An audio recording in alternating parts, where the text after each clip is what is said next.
The already hotly contested issue of migration is in the line for even more debate this week as the first asylum seekers are due to arrive on the Bibi Stockholm barge. Well, the Home Office Minister Sarah Dines is here in the studio for us.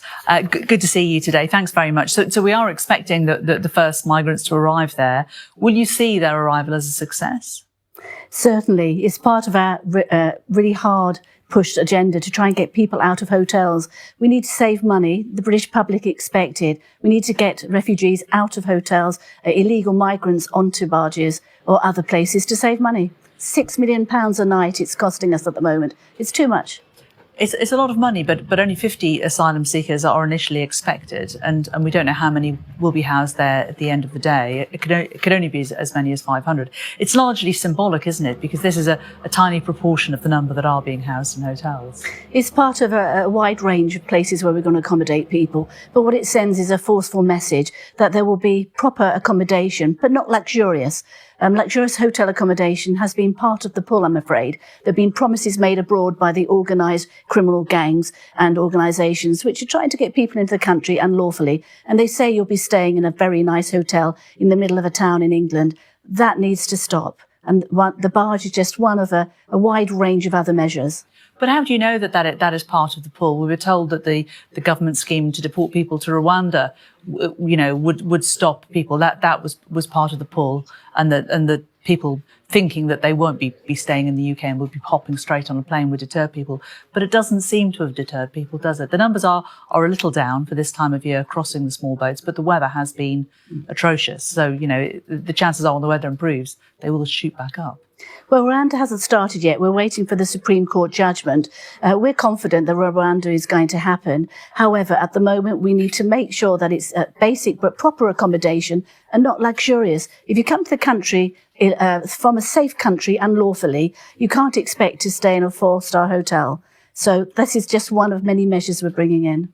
Will it be today? Are you fully expecting to see people arriving there today? We're hopeful soon in coming days. You'll understand for operational reasons, I'm not going to confirm that. But we're hoping in coming days that it will be imminent. OK, so not necessarily today, but possibly.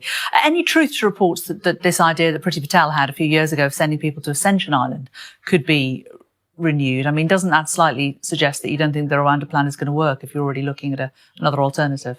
We're very confident that Rwanda is going to work, but of course lots of other alternatives are always discussed. It wouldn't be right to talk about any particular country, but you would expect the government to look at additional measures. But we're very confident that Rwanda is going to work.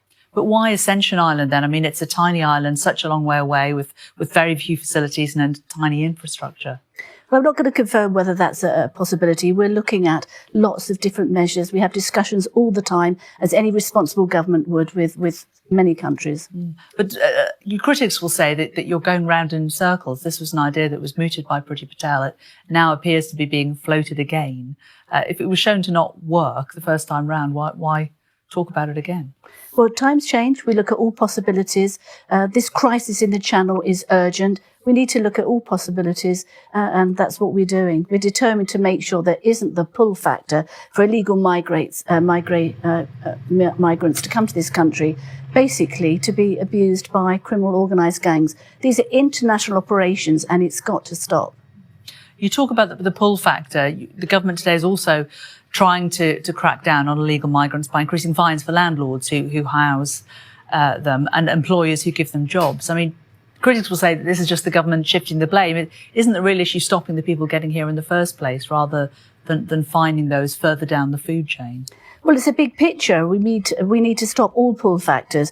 And we know from social media that gangs will promise jobs here. They'll say it's easy to work in the UK if you're illegal. It's easy to gain accommodation if you're illegal. This is just one of the weapons we have in our armoury to make sure that the UK isn't as welcoming to illegal migrants that come from a safe country.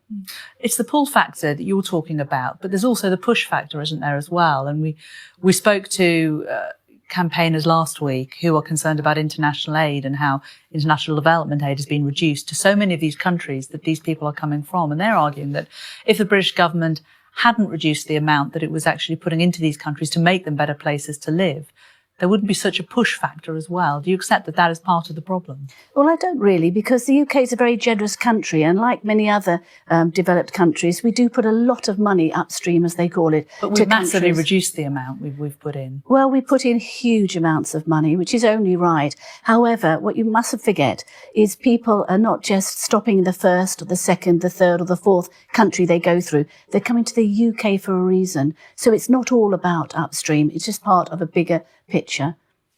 But when we look at the amounts of money, you're saying we're putting huge amounts of money in, but we've reduced, for example, the amount of money going into Afghanistan, which is really impacting on women in Afghanistan and young girls in Afghanistan. Is this the right kind of message that we should be sending to the rest of the world about how the UK regards its responsibilities? We are spending huge amounts of money in Afghanistan and many other countries, as you would expect. It's gone down by about 60%. However, we are theoretically and also practically giving assistance. We also support NGOs in this country that work with refugees, particularly on women's lot in Afghanistan, as you would expect.